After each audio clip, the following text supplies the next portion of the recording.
¿Qué onda, my sisters and brothers? Thank you for joining us on Moving as Medicina, a Super Mark Rock podcast. I am Super Mark Rock, Dr. Mark A. Lopez.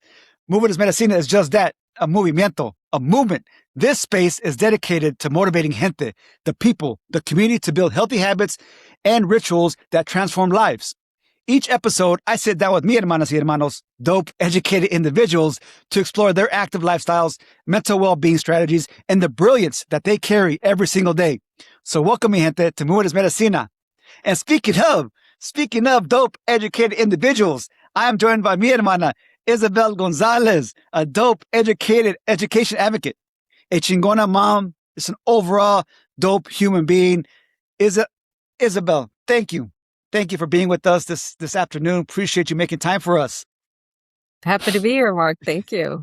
I love that. We go back some time. I was just thinking about that today. I want to say close to 30 years, if I'm not mistaken, right? It hurts to say it, but yeah. we got some decades behind us for sure. We have some decades behind us. Yes, from undergrad and beyond to today. So I'm so excited about this episode to really get into your journey over the years to today, what you're doing to live an active lifestyle and practice mental health, mental well-being strategies in your life. So, mi gente, give me a moment while I share this good sister's bio. Okay, give me a second. Isabel Gonzalez is currently the vice president of Elevate Ed AZ. The Elevate Ed AZ is the Greater Phoenix Chamber of Commerce's Foundation's education initiative focused on aligning learning pathways with the workforce need of Arizona's leading industries. In this role, she leads central and school-based staff in advancing Elevate Ed AZ's core goals, expanding student participation and completion in high-wage, high-demand career pathways, increasing attainment of industry-recognized credentials and early post-secondary credit, creating more work-based learning opportunities, and helping educators rethink classroom instruction through externships. Elevate Ed AZ has impacted nearly 230,000 students and teachers throughout the entire state. Isabel brings more than 25 years of experience spanning education, economic development, and transportation in Florida, New York, as well as Arizona. Her background includes leadership and stakeholder engagement, program development, and strategic initiatives. Before joining Elevate Ed AZ, Isabel served as the Chief of Staff and Vice President of Communications and Community Relations at Ballard College in Florida, where she provided executive-level support for the marketing, public relations, and community relations teams. There, she also co-chaired Ballard Up, which engaged nearly 70 partnerships to redefine post-secondary education access and attainment for Ballard County residents. Isabel previously served as Senior Director of Communications and Strategic Initiatives at New York City Department of Education. She earned a bachelor's degree from Arizona State University and her master's in public administration from Columbia University School of International and Public Affairs. Isabel, a native Phoenician, sees her return to Arizona as a full circle opportunity to work with educators and business leaders to create career-connected learning experiences for students in the communities that shaped her. Híjole, hermana, damn! Damn, you've been doing it! You've been doing the damn thing, huh? You've been doing I love it. I love it. See, I can say I knew you win.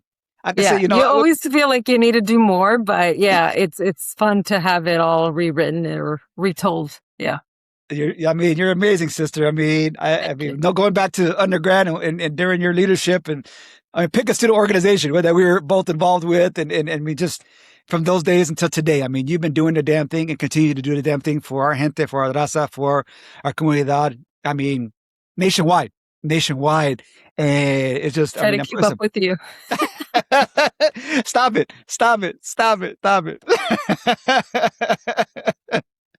So no, I appreciate that on the professional side, but I want our listeners, our viewers, to get to know you a bit on the personal side. So I want to ask a few lightning round questions, if you don't mind. If you'll indulge me a little bit, don't think about it too much. Just whatever comes to mind. Okay, listo? Let's do it. All right, your favorite book? Lluvia de Oro, Rain of Gold by Victor Villaseñor. Great book. Your least favorite workout? We're going to get into this now. Running and anything involving burpees. I'll explain more. All right. Your favorite U.S. city? Oh man, that's tough. Phoenix is home, but I love my time in New York City. All right. Your favorite international city? Ooh, that's a good one. I will have to go with Mexico City. It was Mm. amazing. Yeah. Yes, Every yes, time I've yes. been there. Every Yeah. every time, every time. AM or PM workouts? Oh, PM. PM. PM. I'm a night owl. Yeah. All right. Where are you traveling to next? Oh, let's see. San Juan, Puerto Rico, Rhode Island this summer, hopefully somewhere in Chihuahua. We'll see. All We'll right. see. The summer's got we Summer. finally have some plans put together. Yeah. Nice, nice, nice, nice.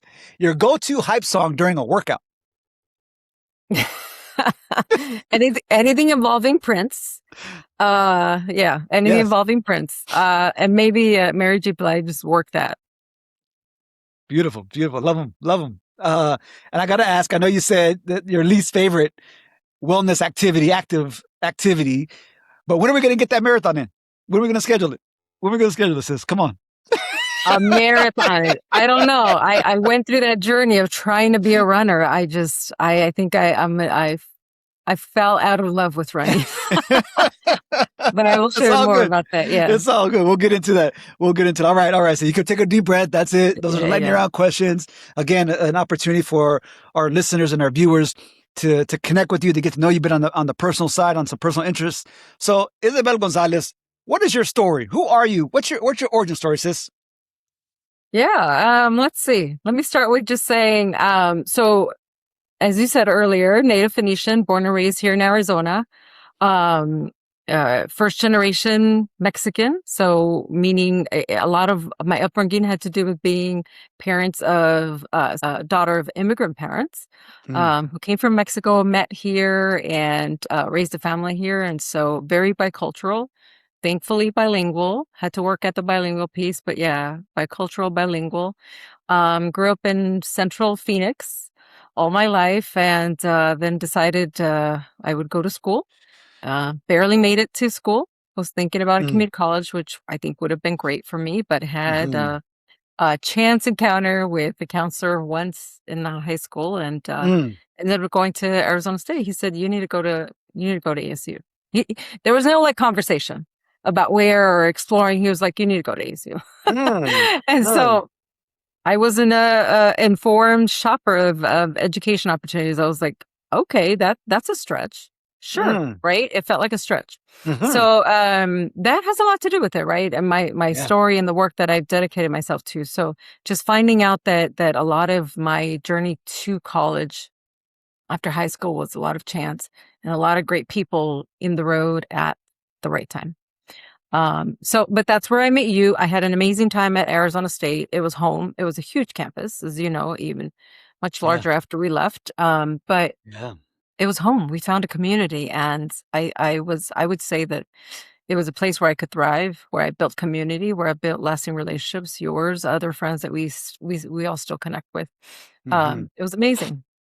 But that had a lot to do with it. Reflecting back after college, I was like, man, that was like we say in Spanish, the puro panzazo. Like we just barely made it. Right. Wasn't well informed. Didn't think about all the options, but nonetheless, I had a great time, great experience, great education opportunities, and great networks, really.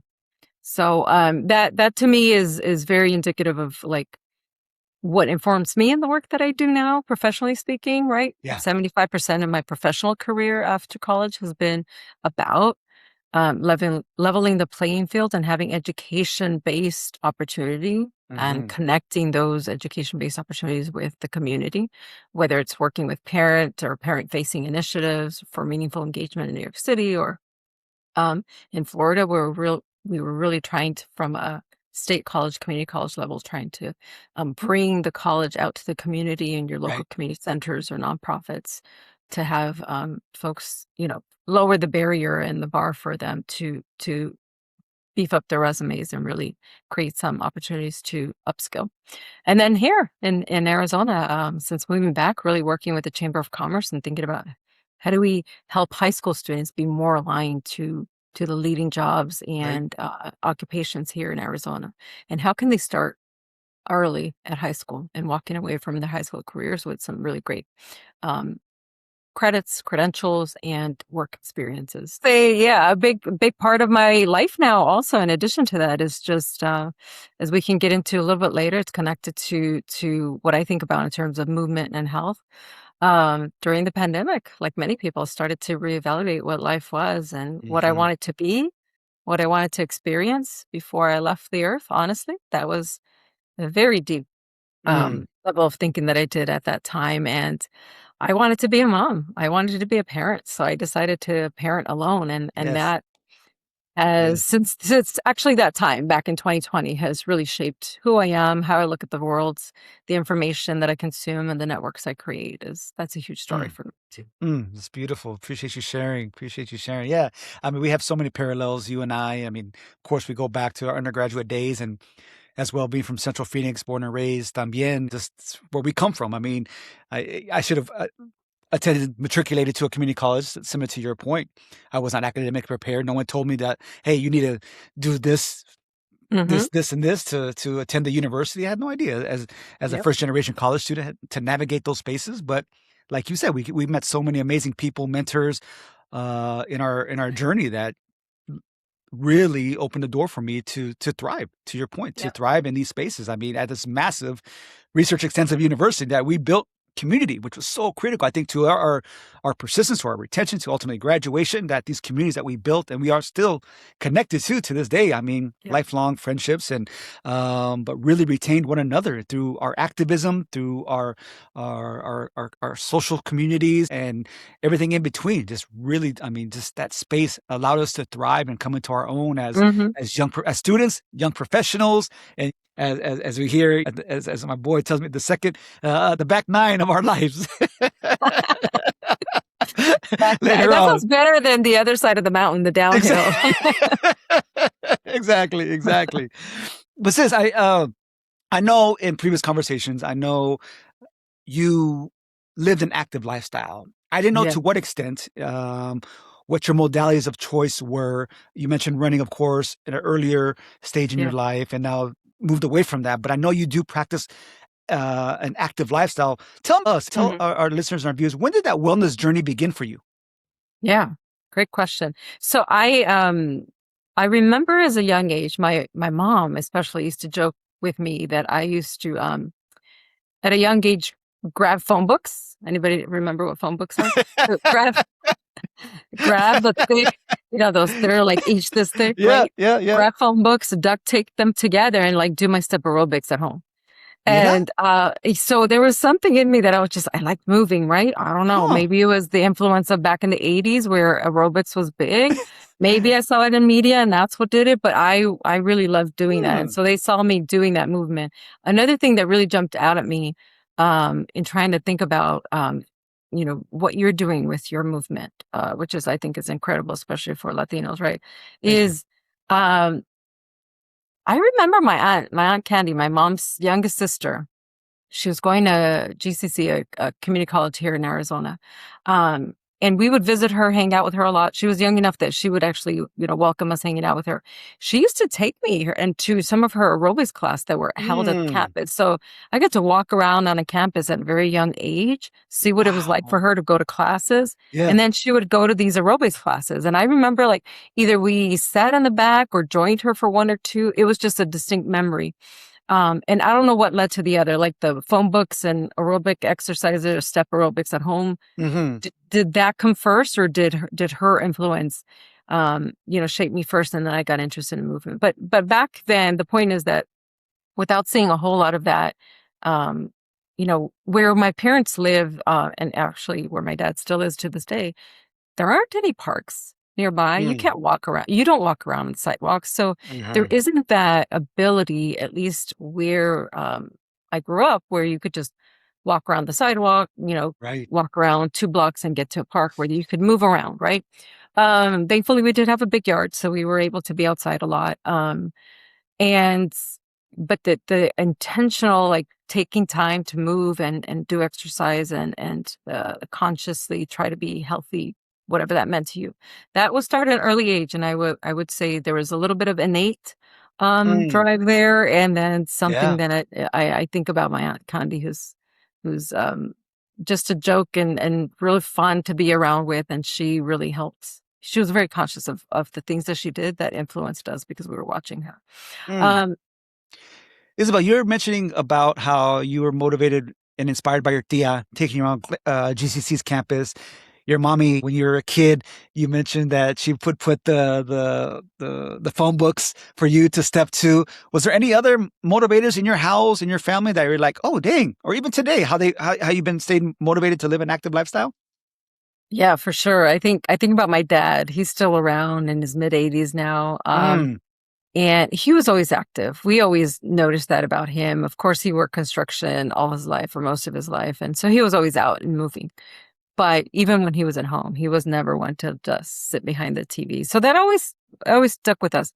Certain summers, he would like force us to go out in the early morning to the park, and he wanted us to move to get out of the house. And so we have somewhat fun memories. It was a little bit tough because as a little kid, you want to stay home and watch cartoons, but he would push us out to run around the park here nearby our house.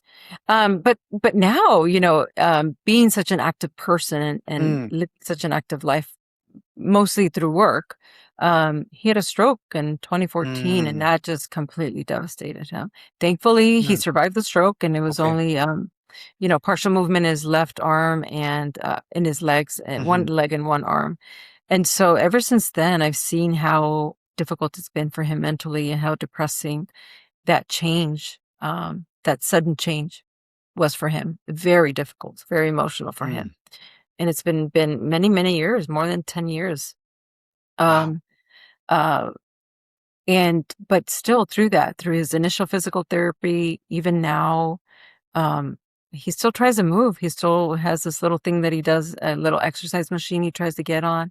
Okay. I signed him up now a couple of times for a local gym, and he goes even on his own. Yes. And so I see that he's still pushing through it. It is a depressive thing, right? Something somewhat of his control happened and it stopped his movement. But I am very inspired by the fact that he still tries and he's still motivated to move his body and do what he can still. That's beautiful. No, thank you for sharing it. I want to, I mean, some homework. I've never given a guest homework, but to ask why, ask your puppy, like, why do you continue? Why is this important to you to continue to move, to continue to go to the gym? Yes, as you mentioned, he worked construction, a very active profession, but still to today, given what he's physically able to do, he could go to the gym. He's choosing to do Right. do a gym routine and live this active lifestyle. Ask him. I would love to learn why he continues to do so. That's just fascinating to me that you hear so many people that have this devastating life episode, just like, yeah, I'm done. I'm just gonna wait till it's my day. I'm gonna live my days happy, joyful. But no, he's like, I'm gonna keep going. I'm gonna keep going and do what I can. So that's I really like that. I never thought about asking him why. Oh, I love that. I will definitely talk to him. Please do. And I would love to learn why. Cool. All right. So I would say there's that. Back at high school, I didn't do much of anything active. But when I did get to college, there was, it was this nice space, right? You had access to all this, the fields, the workout gyms, all those things. Yeah. I do remember then I made it a part of my routine. I wouldn't say consistently all 4 years, but I definitely remember running around the track at ASU's campuses, going to the gym. It was a very, it was a part of my life then, right? And I would say that progressed to when I left to go to New York City.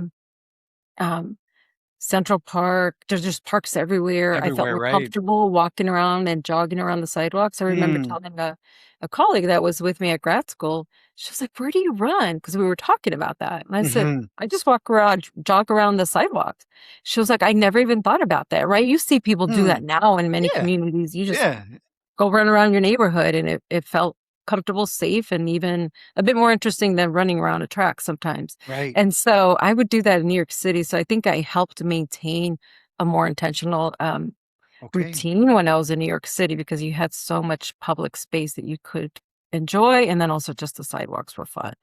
And actually then it was through work and other places, people got me interested in like, hey, let's run a half marathon. Let's think about half marathon. Let's run a 5K.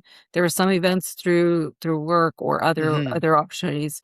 New York City, there was just a lot of events around running. Right. So running was the thing that I did more frequently throughout the time that I spent there. And then later in my years there in New York City, after graduate school, working, that I remember being in a routine of just working, certainly going out and having fun, right? But then, of course, gym membership, and I did take advantage of like lifting, strength training. So that's when I started to get into strength training, really understanding that, and thinking about a different kind of health routine. And it was more for the what do you say, for the vanity, right? Now as women, we got to think about strength training for our bones and osteoporosis and other things that really are helpful, especially strengthening your core and other muscles that help us as what is that, back nine that you said? So it was great that back then, but back then it was just for vanity, right? Just to look good, just to feel healthy, just to be stronger. And so I did both. I did a lot of running and jogging and events like half marathons and 5Ks. And then I also did a lot of the gym workouts, a lot of CrossFit like classes. Got heavy into spinning when then I moved to Florida and carried that over and did a lot of spin based workouts. Cycling, or what do you call it? I guess spin. People know what spin is. Did that for quite a bit of time. So I think the types of movement that I did evolved depending on where I was and what my interest was. But I will say, I never got to a full marathon. I had a close friend of mine who did probably 2 or 3, and I always got inspired, but never quite pulled the trigger. But a lot of half marathons, and got to travel and even went to Cambodia to do a half marathon around the Angkor Wat ruins, the temples there. And that was just amazing. A memory I will never ever forget. Definitely have a fun anecdote about that. But when I was training or doing events in Central Park, I remember distinctly running there one time, and I was like, I don't enjoy this. Why am I doing this to myself? Wow. Okay. It was where you're trying to push yourself. And part of, I remember I used to like to run is because it's a challenge, right? Physically, if you're not filling up for it, it's your routine, you're going to do it. And so you get used to pushing yourself through that. Yeah. But after a certain point, I was like, I really don't enjoy this. Why the heck am I doing this? Like, nobody's forcing me. I got to find something else or do the other things that I do. Like, I distinctly remember at that point where I was like, why am I doing this? I need to find something else. So that at that point, literally that moment in Central Park, I was like, okay, I started to shift and say, maybe running isn't for me, but I have to find something else. Okay.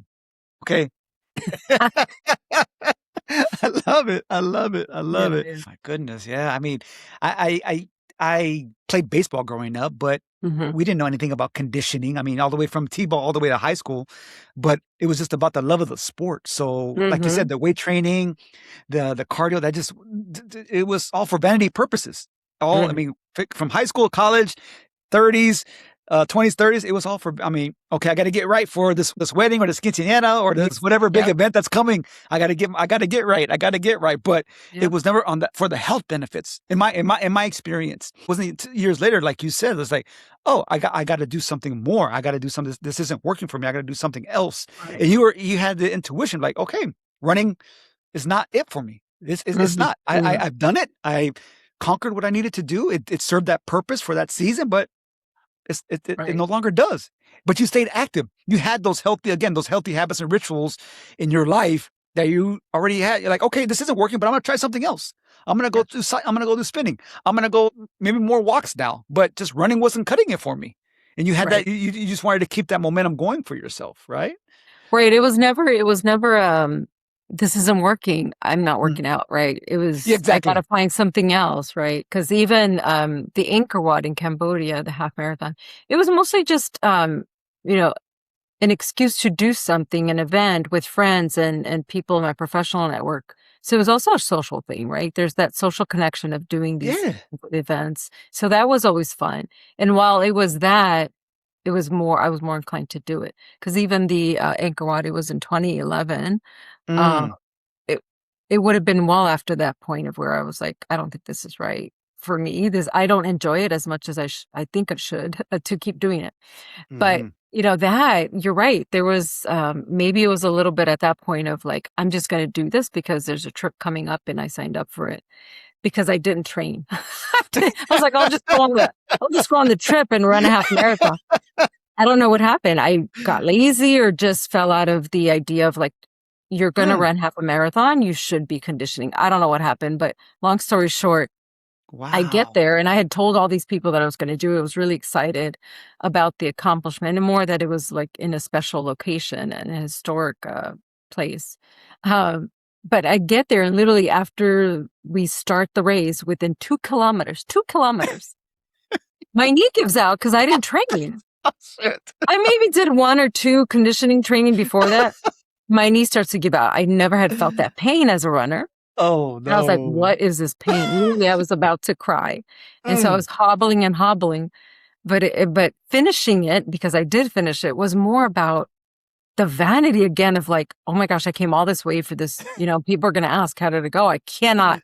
There's no way I'm going to go back home and say I didn't finish it, right? Yeah. So I found a way that hurt less to walk on it, to jog on it. And then I finished the whole thing with pain in my knee. And I think to this day, if I still feel pain in my knee, which I still do, it's probably I messed it up then. But yeah, that was not for the love movement. It was more of like the pride. Right. You came all this way, paid all this money. Yeah. I'm here with these people. Like, there's no way I'm going to go through that finish line and I'm not going to, yeah. I went all the way around and it was beautiful. It was like the residents who lived on the property or helped maintain it. Their kids were out there cheering you on. So it wasn't like what I was used to in New York City, big folks, crowds on the sidelines. But it was special in so many different ways. And I did it. I might have messed up my knee, but I came back. You did.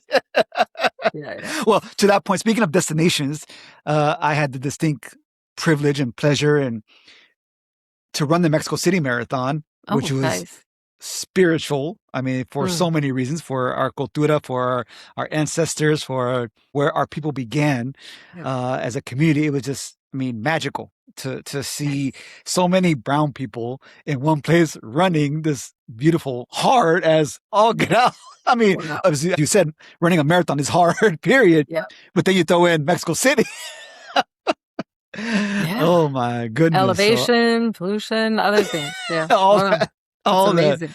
But it was, by far, the most amazing experience. Especially as a Mexicano, as a Chicano, where our ancestors come from. It was just an amazing experience. So if you ever come back, and when you come back, just throw that out there, sis. I'm throwing that out there, sis. Well, I was going to say, I think for your listeners, I think that, whether it's running or not, like if you just plan it around an event as a social way, not an obligation, but like if you want to travel somewhere, if you prefer traveling, then maybe that's a way to get motivated to do something, because I think it can make a difference, right? Absolutely. No, 100%. 100%. I never sought out for my own healing and wellness journey to become a runner. I could not stand it. To your point, and the beginning side, before I started this journey of wellness and healing, I could not stand running. I lifted occasionally. I like to walk, be outdoors, and go for occasional hikes. But running was, oh my goodness, because growing up, it was punishment for messing up on the baseball field.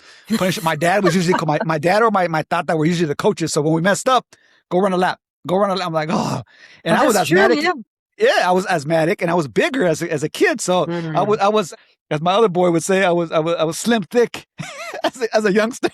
As a youngster. Oh my goodness. Yeah. So I can imagine running. That was fun. Yeah. It was not fun. But the communal aspect, going back to your point of the communal aspect, when I began my healing journey and fell in love with movement for the first time, the community that was built around that. First was around the Peloton community and a community of my village in Washington, D.C., that we just started going in this space together, holding each other accountable, going to events together, signing up for it, like, oh my goodness, this is amazing. But that community piece was so critical, that you were surrounding yourself with like-minded individuals who are trying to uplift you, who are trying to support you. Like, no, you got this. I remember distinctly, couldn't even run a mile. Like, oh my God, this is ridiculous. Why am I doing this? this is hard. This is ridiculous. But I'm like, no, we're going to get through this. Like, it's okay to walk. I'm not a professional athlete. It's okay to walk while you run. I'm like, I don't need to run, sprint. And the other thing is that I didn't know how to run. I was so miseducated and uninformed about not every run is a sprint. Not every run is like you have to run and put everything on the line, right? I mean, it was just the joy of that piece. And coming to find out later, it was my healing that I was so in tune with, and just whether it was from my traumas was as professional, childhood, our ancestors, our elders, what they faced with, all that shit that was on us, like damn, navigating that, and this journey of learning about what my healing journey looked like and how they all intersected with one another. So now I really utilize movement. Running is my modality of choice as a space of joy, as a space of my prayer, of my space to reconnect with my elders and my ancestors that are with me, that are guiding me, that didn't have. I mean, because again, as you very well know, very privileged that I get to do this. I can go out for a run midday. I can go sign up for a race on a weekend, etc. I can do that. I'm very privileged to do that, and I own that. Not knowing what our elders and our ancestors could or could not do. Did they practice modalities? I'm sure they move. They like to stay active. I mean, it's in our DNA. But could they do these for leisure, for wellness? Probably not. So I really take account of that. You're physically able to. First of all, you're on this earth. You're physically able to, and you have the time and the wherewithal to be able to take that time for yourself. And absolutely, 100%. As I mentioned that I like to prioritize my healing through my living an active lifestyle, my movement, as well as, I mean, you may have seen, whether it's through social media, I mean, we go back a long way, but you've seen my transformation, physical transformation. But I really like to speak to my mental wellness transformation that I've gone through during this journey of mine, one that focuses on mental health, therapy, counseling, throughout these years that I've embarked on this journey. And my question for you, Isabel, is how do you prioritize your own mental wellness and your health in a day-to-day? I know you're a mom. You're a highly successful professional. You're leading a new team within your organization. How do you keep it all moving while prioritizing your mental health and your overall physical health on a day-to-day? Yeah, I think that it's a struggle. I will say honestly, and I know we talked a while back, it's a struggle because while you may have it as a top of mind of like, oh, this is something I need to do, as with everything, you have to work it into a routine. You have to work it into a routine. So there's if I start to work out again, I will have muscle memory, right? I can get back into it. It is a struggle because you haven't moved for a while. But for me, honestly, at this point in my life, I need to get back to that. And why I'm saying that is like, just to be honest, I haven't really reestablished any routine. Literally what I started to do a few months ago is start to work in like little, cat phrases while I'm brushing my teeth, squats while I'm, cooking and waiting for something to like actually, stop stirring the thing, just wait and do 10 squats or something. I worked it in to just keep power movements while I'm doing my regular routine. That now has become a routine where I don't even think about it. I just do it while I'm doing these certain activities. And so slowly but surely in my mind, it's like my mind knows I need to get back to some routine that really helps strengthen my muscles and condition me a little bit. So strength training is probably the first place I'm going to go. But I haven't worked it into my routine. So I think number one, everybody just needs to think about like, how can you slowly make something a habit and work it into your routine? So what I think when I reflect on that is that I know I need to get there and I'm starting to chip away at that. But literally when I spent years trying to get pregnant, focused on that, like literally my mind was completely dedicated to that. And I certainly worked out. I still had a routine through most of it. But once I did get pregnant, there was that and there was so much loss and despair during that journey of trying to become a mom that I became super sensitive, right? And I just stopped. And it's probably the worst thing. Modern science and medicine knows that movement is actually the best thing, especially for mamas. And so but I just stopped. I was fearful. I did walks, but beyond that, I didn't do anything else. And it never picked back up, right? Now Okay. that my daughter is going to be 3, it's like now I'm starting to figure out, wait a minute, I need to be here for her. I am not, I'm an Yes. older mama. So all the more reason to really focus on what's going to keep that engine going, and make sure that That's my right. body's ready to, last as long as my mind is. And so Mhm. that's very real. And like you said, I have brothers, sisters, and we're all starting to have these ailments, and Mm. it's become a trend. And it's like, we're all a little, not scared, but we're all thinking more actively of like, we need to change things.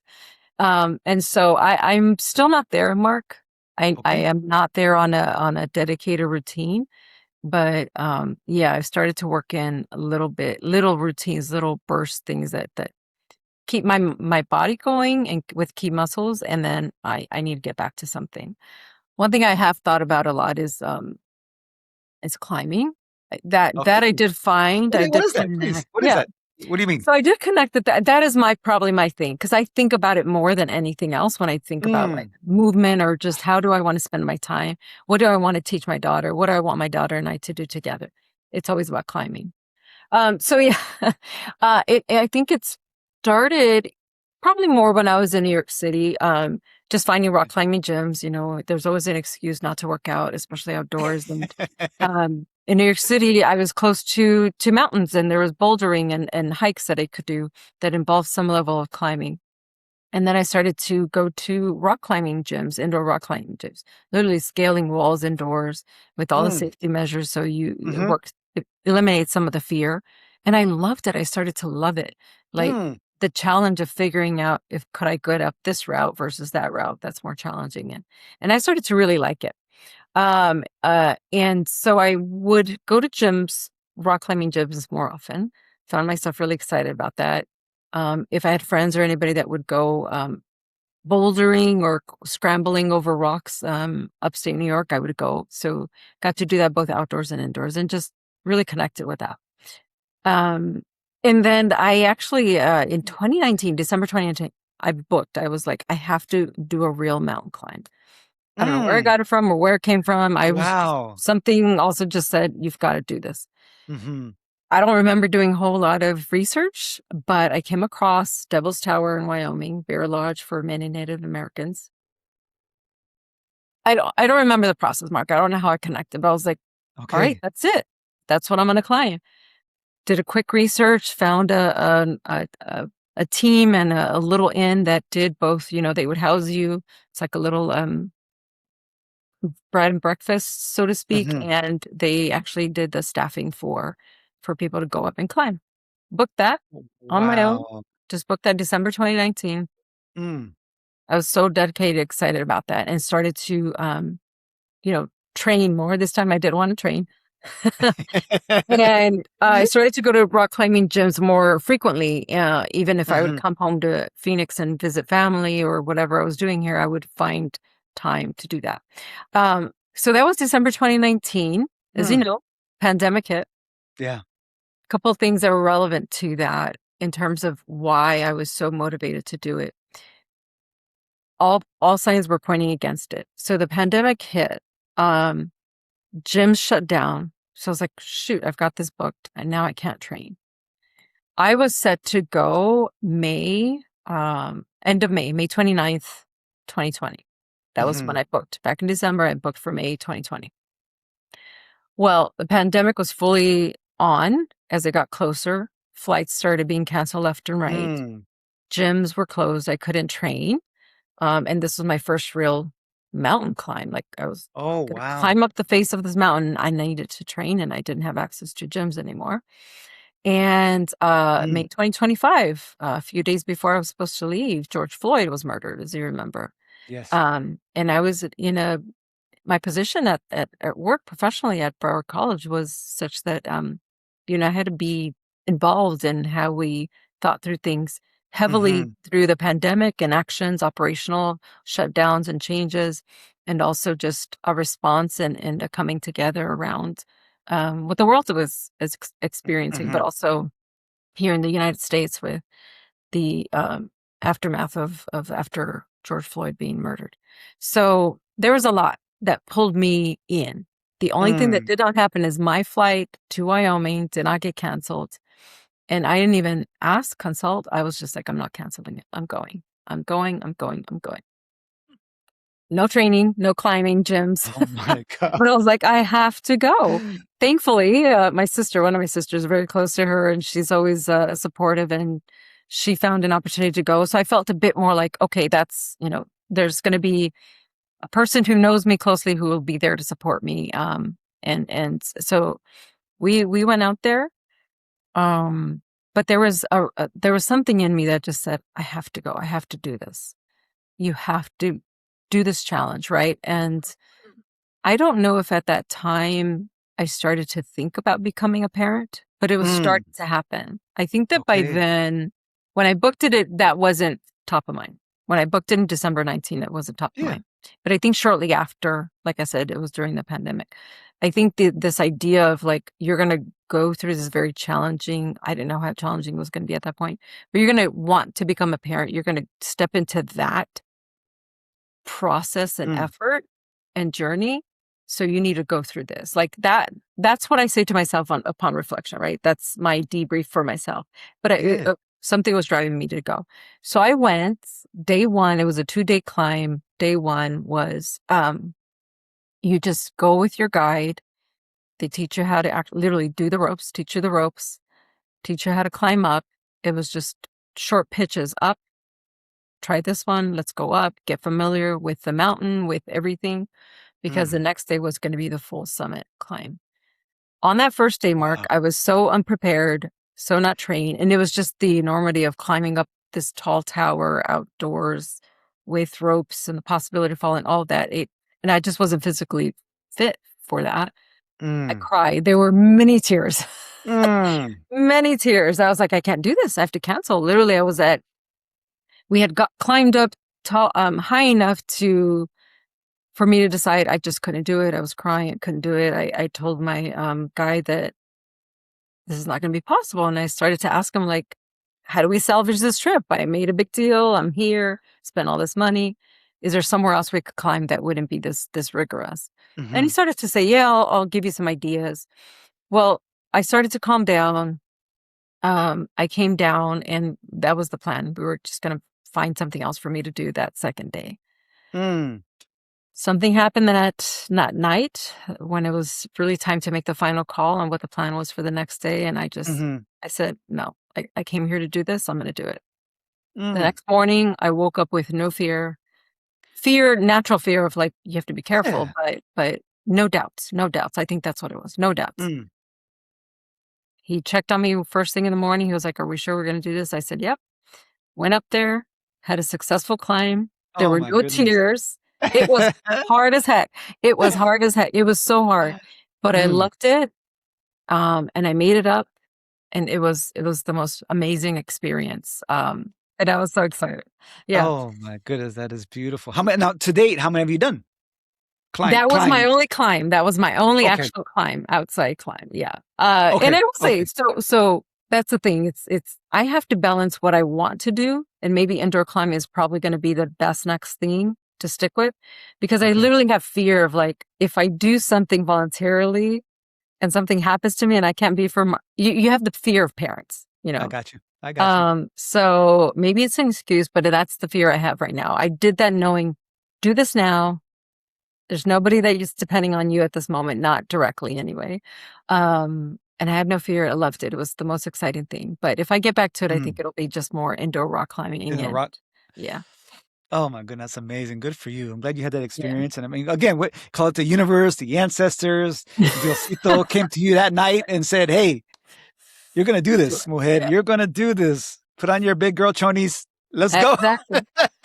And I'm telling you, ever since then, there was, we all went through, right? The pandemic. Professionally speaking, there was a lot, that I was involved with to help steer a whole community of a community college system through that. And then trying to become a mom and a parent, and all the failures that, I mean, there was no harder mountain after that, metaphorically speaking. And I gotta say, when I thought about how I cried and wanted to give up, I'm not saying not giving up. Giving up sometimes makes sense, right? You got to be smart and follow your instincts. But my instincts that ultimately led me to, like, no, you got to do this. I'm so glad because it taught me so much more about like that strength and that inner voice of some things you've got to push through and other times you don't, right? So That's right. That's right. That's right.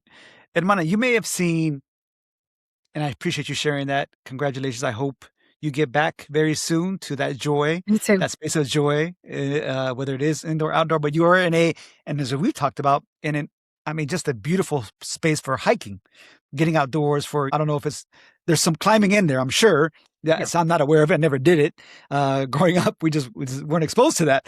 But I truly do wish that for you to find that joy again, so you can get back into that space that just really gets to that for you. And you may have heard me say, or even use the hashtag "Recuerda tu porqué." Remember your why. Why you decided to hike. Why you are there brushing your teeth, doing calf raises or lunges in your kitchen or squats. Yeah. Why you do this decided to do this. Can you share with our listeners, our viewers, your why, Hermana? Absolutely. I think first and foremost, from the early days to now, it is wanting to, as long as I'm on this earth, I want to be able to move around. And so early on, I did start to think about that. So it's first, I want to be around. And secondly, now, certainly for my daughter, like I want to be around for her. I want to set a good example for her. And now with everything that we know, there's so much evidence that when in doubt, uh, movement and physicality and strength training, you can't go wrong. You can't go wrong. Whether it's like you said, this is why you're doing the work you do. You cannot go wrong when it comes to like you're feeling blue, you're feeling down. If you just go on a walk, come back, take a beat, it's going to change your perspective. So I think those are the underlying pieces, but ultimately I just want to be here for my daughter. I want to be as long as I can. The one thing I can't control is how I treat my body. And I'm saying that now is like I just said, I'm out of that routine. I'm probably drinking a few more alcoholic beverages than I should. And like that's all top of mind, right? Like, yeah. It's all in your control, right? What do you do? And what's going to extend not your life, but also enjoy it. Like some of these things can be really enjoyable. So why not find the thing that you enjoy that helps you create memories? You could do it with family. You could do this with your loved ones and create memories while you're actually doing something that's not only a memory, but also enjoyable and then also can extend your life. So I do it for my daughter now. And I know that, while my family doesn't directly depend on me, I want to be around for them as long as possible too, my extended family. So certainly for that. And now that I see, people in their 70s and 80s, I definitely want to think about what can I control in that. There's lots that you can't control. Things happen. But if it's within my control, I think I can get back to that that routine that made me happy, that really helped my mental and physical state be better than it can be. 100%. And I appreciate that response, Isabel, because I mean, you're absolutely correct. I mean, there are things that we just cannot control. But at this point in my life, I want to control what I can. I want to be able to move. I see these señores, these silver foxes is what they're called in the running space. I mean, just crushing it. Yeah. I mean, amazing. I mean, hashtag goals, call it, motivation. But you see these señores just active, just moving. And it is so beautiful. And I aspire to that, but I want to control what I can control. I try my damnedest to eat better. I try my damnedest to cut out as much alcohol as possible. But again, to your point, I want to control what I can control, because there's so many unknowns in my life. From as a Latino, as a brown person, there's just so many variables that, I come from a family of diabetes, of heart disease, of cancer. I'm just like, shit, well, I'm going to do what I can. I'm going to do what I can to at least prolong that as much as possible, as humanly possible. And to your point, as you said, finding that space that's going to bring you joy. I mean, I wish I could pinpoint what that energy was. I just knew there was a day when I was living in Washington, D.C., sitting behind a desk. I need to get the hell out of my house. I need to get out of this desk. I was in a funk. I was in a very dark space at this chapter in my life, but I just knew I needed to get out of this, from behind this desk. Yeah. Put on my earpods and just went for a walk. And oh my God, I mean, again, call it the ancestors, the universe, Diosito, whatever it was. But at that moment, like, it felt amazing. And I needed to replicate that That's feeling. awesome. Okay, it was just a walk. It was just a walk. Now, again, I didn't step out that door and say, today I'm going to begin my wellness journey. Today I'm going to do X plan to become this. I just needed to get out of my house and try to do my part to get out of this funk and darkness. I wasn't seeing a therapist yet. I wasn't seeing a psychiatrist or a counselor yet. But again, this is something that I could do in the moment in real time. And I wanted to replicate that joy. I'm like, this is what I need, this fresh air, this beat in the day-to-day hustle grind. Yeah. And I just fell in love with that feeling, those endorphins, that the sunshine, that joy, that fresh air that came over me at that exact moment. I need this every day. And there just has been no looking back since. Now I cannot imagine my life without it. Without it, yeah. It's become part of you. Yeah, exactly. Well, thank you for sharing that, because I think that is a lot. Through my life, when I did have any routines, whatever I was doing, mostly it was running and jogging around, or anything. There was that. I've been through a lot of ups and downs. So I just appreciate you sharing that. For you, it was a transformational point or an activity to get out of more of a mental states that you were in. I certainly have had my share of those lows where I just need to walk away, do something active, whether it was going to the gym or just jogging around my neighborhood. And it changes your whole perspective. What seems so doom and gloom, the problem is still there, but you see it differently. Your perspective is different. So that is really powerful. And I certainly think that I could use that. Like, we all go through ups and downs. I enjoy my life now, but we have those things that worry us. And even overthinking things is not healthy. So getting out and doing that is really, really great. And to your point earlier, like, my mom had diabetes. My dad, also diabetic, and heart conditions, high blood pressure, just all kinds of reasons why. Yeah. There's all kinds of motivators there. Right. And who knows, like, what's that hidden thing that we have that's coming for us. But like you said, while we can move, I think that's really important. And honestly, just thinking about being on this podcast with you and the work that you're doing, it has made me think more intentionally. Like, what you want to do. Like, I will look at a wall facade. Like, if there's these stones that are uneven, I will look at a wall facade and I'm like, oh, I wish I could climb that. Like, that's how much I'm drawn to climbing. And, I need to pay attention. I need to stop thinking about it and actually doing, or taking that first step to, like, going to the first gym, I don't know, taking a day off, or maybe it's an excuse to take my daughter with me and see, whatever it is that's going to get me to take that step, because I know it's in me it's calling me. It's calling me. Yes.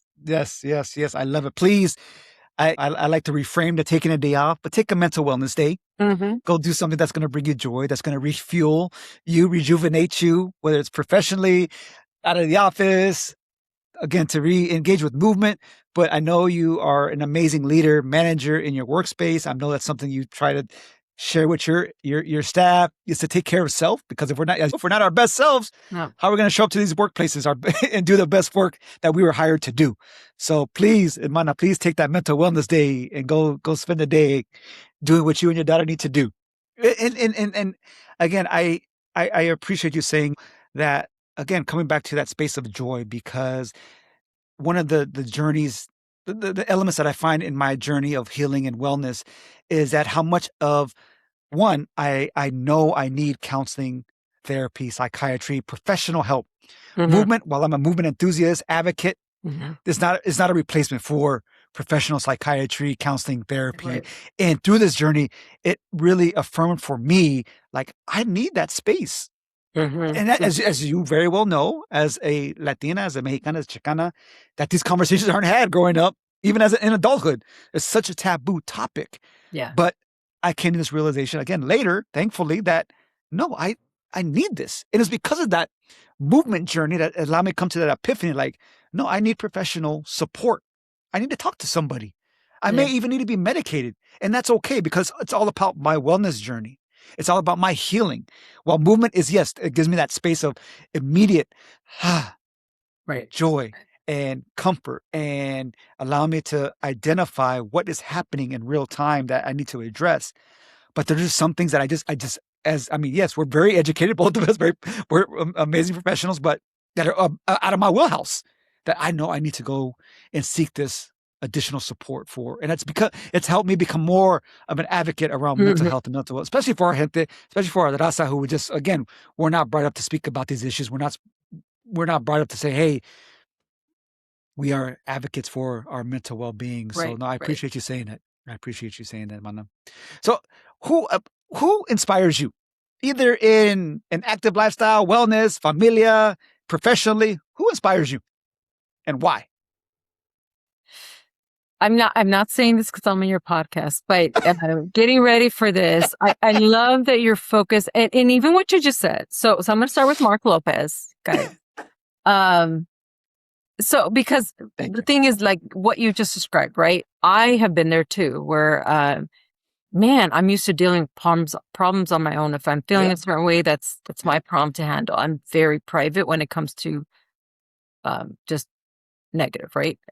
Something positive, I want to share it. But if there's difficulties, you want to go within, and sometimes that's okay. But I've gone through my lows, and I did remember points where I did go to a counselor to help think through things and get outside of my head. And so that was that, like you said, it wasn't around. You do hear it in media, but culturally, how we grew up, that's not normal, right? That's not a thing that people do. No. Mainly because of resources, but also just culturally.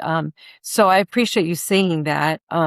So you pairing that with the physical health, I think and they're interconnected, and that's the key thing that we know. So guys, it's all interconnected. I wish that doctors or people would prescribe movement when it comes to both the mental and the physical health ailments that, it's food, it's movement. And we just need to get better at acting on that information that we have. So for you to do something like this focused on our people and just movement in general, I think that's inspiring. You're actually doing something to connect stories and people. So I appreciate that. That's very inspiring.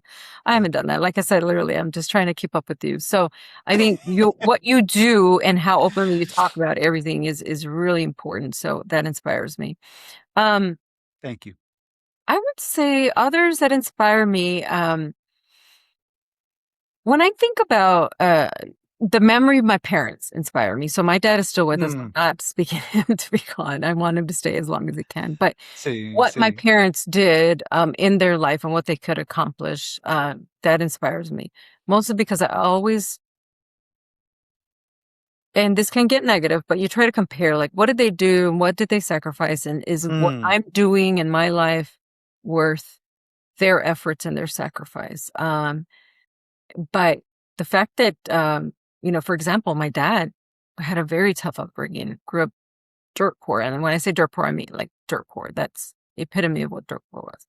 And every now and then we'll talk, and he'll share a story.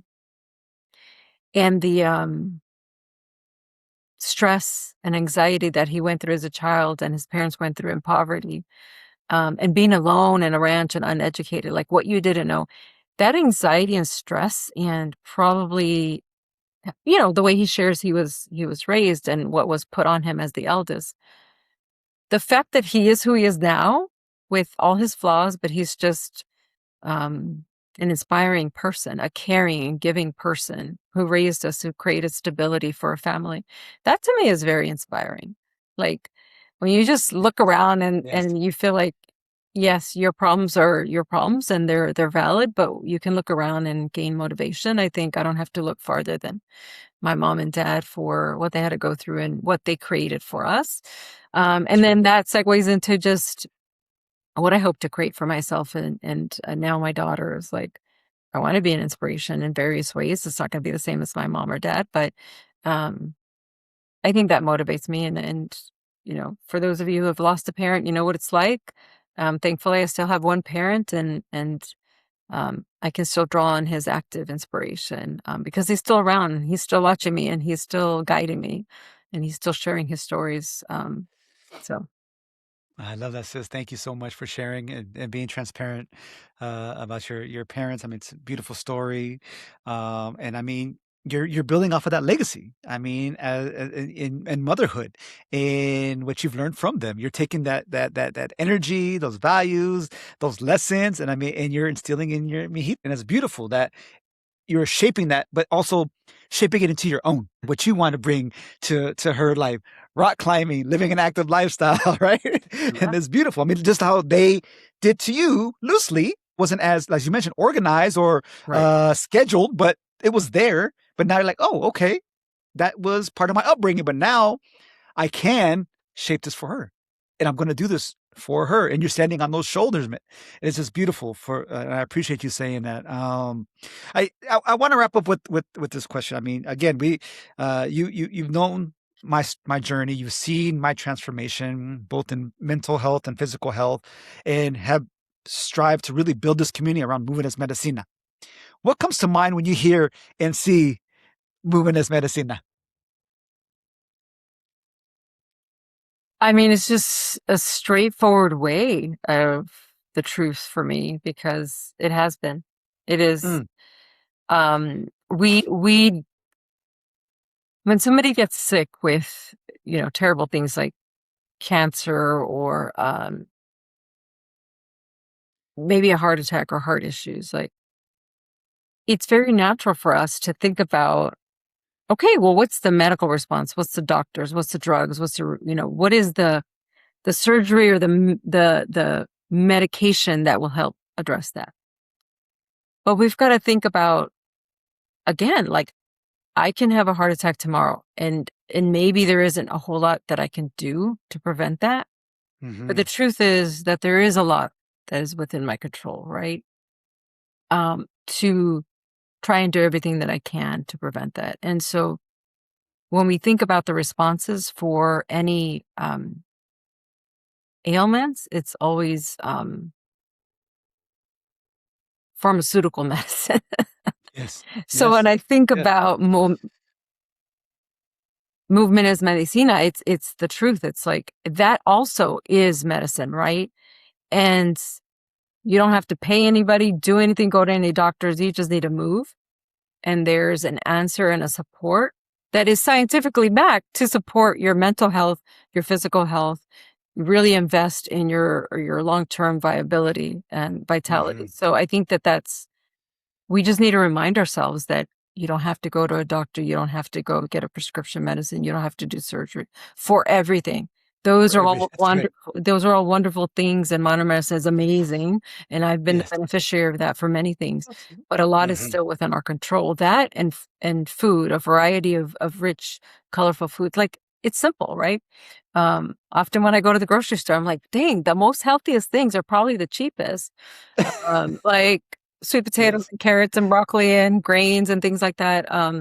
Yes. And I don't need to buy red meat or chicken all the time, right? And I can still have a very rich meal. And so the same thing, like, it's just, there's not a whole lot that you have to do. And there's no shortage of opportunities of people or marketers, and now social media influencers trying to sell you something that'll separate you from your money that you can spend elsewhere. Right. I think Right. just getting out there and moving is medicine. And I think it's just equally as useful and effective medicine as anything else that we think of in modern day society for medicine. So I think that the simple name of it just equates what is true and what we need to be reminded of. Gracias, hermana. That's well said. Well said. I could not agree more. I mean, it's both medically and scientifically proven in so many fronts of the medicinal properties of movimiento. And again, like you mentioned, I'm a beneficiary of both modern medicine and pharmaceuticals. But today, I try to eliminate as much as possible prescription medication and just really look towards movement. So I appreciate you saying that, hermana. Isabel Gonzalez. We go back, sis. We go back some years, and I just really appreciate hearing your journey and where you are today and sharing with our listeners and viewers on where you come from, where we've connected over the years and remain connected, and looking forward to, not only getting that run in soon, but hey, again, find a trip around there. We'll do it. Make it an event, and I'm there. Nothing motivates me more than that social. That's right. That's right. That's right. Or maybe, and this is for all your listeners, maybe I'll get you to come do a climb. Hey, that's right. That's right. That's right. Would love it. Would love. Never done it. I'm game to try something new. I'm game. Never done it. Never done it. But hermana, muchísimas gracias for your time, Isabel Gonzalez. I am grateful, truly, for your time, but constantly inspired by you. Again, going back to just your activism and what you continue to do for communities, our communities, today, and what you've done for our communities.